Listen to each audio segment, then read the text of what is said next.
First of all, let me begin this morning by welcoming our visitors and guests and family who are here celebrating Thanksgiving at home.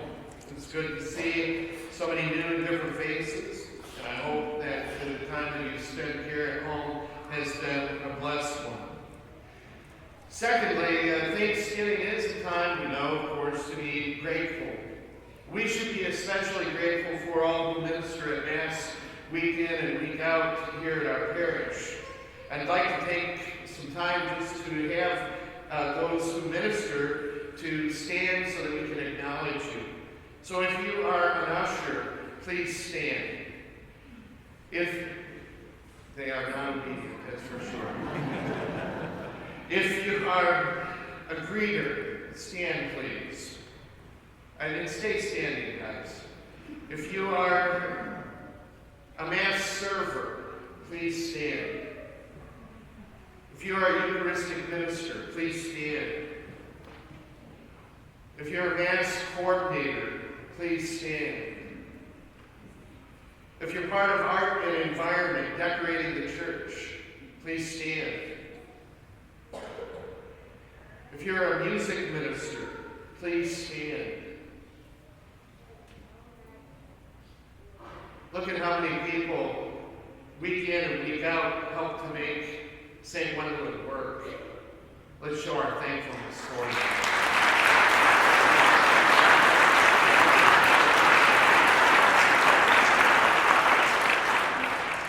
And you know, it's not an exclusive club or anything. You can join any of these ministries, and if you're interested, there are sign-up sheets back in the gathering space near the St. Gwendolyn statue. And all you need to do is just sign up, give us your name and phone number, and we'll start you in any of these ministries. 2 Sundays ago, Tim Myers of our Finance Council stood before us and made a very difficult finance report. This morning I'm here to update us on a couple of developments that have occurred since that time. First of all, I beg the question, who says God does not reward people when they do difficult things? Tim Meyer did a really difficult thing coming before the parish during the homily time to give a financial report that could be summed up in one word: dire. Tim did the hard thing. Tim did the right thing. And his reward, well, people probably know by now that he and Cindy won the reverse raffle. $10,000. Go figure. Is that coincidence? I don't know. But in my eyes, sometimes doing the hard thing gets the reward. The second item that I need to share with you that is very, very important is this: that the St. Gwendolyn Catholic School Education Foundation has made a generous commitment to help ease the financial stress to the parish as we operate our elementary school. Thanks be to God. The foundation has agreed to the following 3 commitments. First, to give financial support for the next 4 years until 2021. Secondly, to support kindergarten through 8th grades at our school. And third, to support the school at the County Line School facility. Indeed, the foundation has taken on a huge challenge and will be needing all of the parish to help out. We need to continue to do our part. The foundation is helping because we have determined that we are in an emergency. By acknowledging the emergency, the foundation is able to use the financial resources in a different and greater capacity. The decision is a vote of confidence and an affirmation of the importance of Catholic education here at St. Gwendolyn. We are achieving our mission in our Catholic education. And let me repeat what we heard 2 weeks ago. that our Catholic school children are learning about the faith day in and day out, beyond the fundamentals. We're forming the whole person, body, mind, and spirit, in light of the student's ultimate end for the good of our society. We are teaching our students to know and understand objective reality, including transcendent truths that find their end in God. We're educating students to be champions of human virtues and the dignity of the human person who is created in the image and likeness of God and modeled after the person of Jesus Christ. We're teaching even the youngest to synthesize faith, life, and culture, and to realize that God has something to say about faith, life, and culture.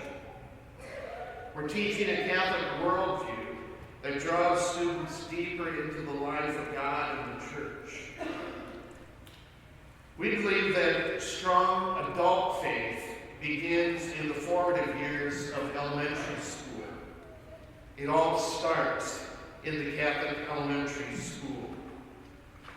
Again, the Foundation's commitment is an encouragement to us to keep the faith, to allow the Catholic school some time to grow, and to dig deep to continue the tradition of Catholic education in our parish. As one of the Foundation board members commented at the end of our meeting last Wednesday evening, this is not easy. This is really tough. It's intense. So yes, the Foundation has taken on a huge challenge and will be needing all parishioners to help. Thanks be to God, we have a future in the coming years. And I believe it will be a future full of hope, a future full of excitement, and a future that will show our love for Jesus Christ. We believe that it is His desire for us to continue our ministry of education in and through our Catholic school. Now, one way that you can help specifically is by donating to the St. Wendland Foundation on Giving Tuesday. Bill and Melinda Gates Foundation will be matching dollar for dollar donations made to nonprofit organizations. One of our parishioners, Dorothy Koppler, wanted me to assure us that this opportunity for giving is not an internet scam. She raises a good point.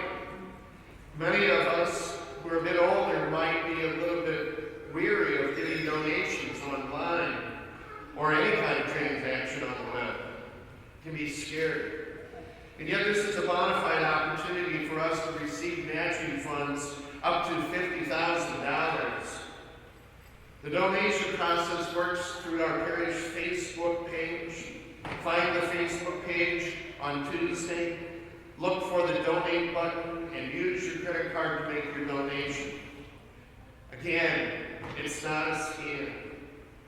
And if you're hesitant about doing online transactions yourself, then come up to the parish office between 8 and 10 or any time in that morning, and our administrative team members will be here to help you make that transition with you and for you.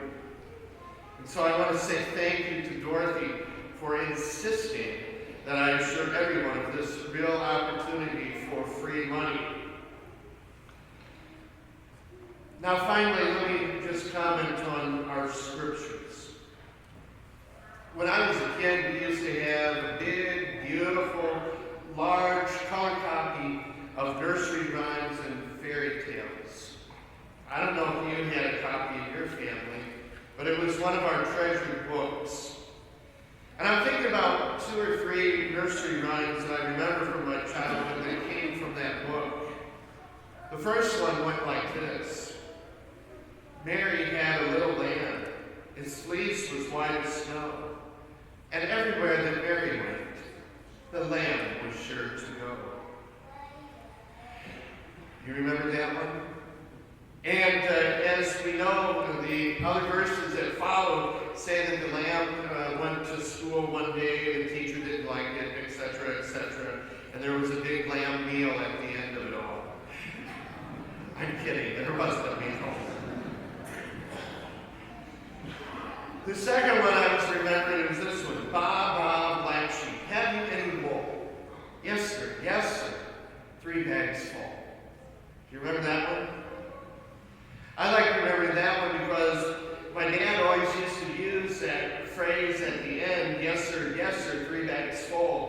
whenever he had an answer to a question that was positive. So I might ask my dad, hey, do you have $10 that I can borrow so I can go to the movies? And he would answer, yes sir, 3 bags full. I missed it. The final one that I was thinking about was this one. Little Bo Peep has lost her sheep and does not know where to find them. Leave them alone and they'll come home, bringing their tails behind them. You remember that one? As far as I remember, this one didn't turn out happy at all. I don't think any of those sheep and lambs came back. So why all the sheep and lamb poems? Well, this weekend, Jesus gives us a story about sheep and goats himself. And unlike our nursery rhymes, which evoke the cute and cuddly, Jesus uses his story about sheep and goats to bring home a very serious point. His sheep and goat story reminds us that there are 4 final things: death, judgment, heaven, or hell. His story reminds us in a serious way about what we're focusing on in this life. Everything in our lives should be considered on the basis of eternity. Where do we wish to spend eternity? Heaven, where the sheep follow the Good Shepherd and live in eternal happiness and bliss? Or hell, where we're abandoned to eternal and unquenchable fires? What Jesus is saying is it's all up to us. Pope Francis puts it this way. Let us remember this: God judges us by loving us. If I am open to his love, then I am saved. If I refuse it, then I am condemned not by him, but condemned by my own self. Because God never condemns. He only loves and saves. Jesus' sheep and goat story reminds us that it's all about love. It's all about how we love our neighbor. It's all about how we love the stranger. It's all about how we love those who are different than ourselves. How we even love our enemy. Jesus is specific in his story about sheep and goats. The sheep are the ones who see with eyes of love and take action in the name of God. They're ones who feed the hungry, clothe the naked, give a drink to those who are thirsty. They're the ones who visit the imprisoned and bring comfort to those who are ill. Those sheep do this without discrimination or bias, without cost or concern for self. Pope Francis again says this: God thinks like the Good Samaritan, who did not pass by the unfortunate man, pitying him or looking at him from the other side of the road, but helped him without asking for anything in return, without asking whether he was a Jew or a pagan or a Samaritan, whether he was rich or poor. He asked for nothing. He just went and helped him. God is like this. Well, unlike the nursery rhymes, we know Jesus' story is not kid stuff. It's a challenge for people of faith, a challenge for you and me. Death, judgment, heaven, hell, sheep, or goat. Whenever you have done this for the least, you have done it for me. Goats to eternal punishment, but the righteous to everlasting life. Sheep or goat?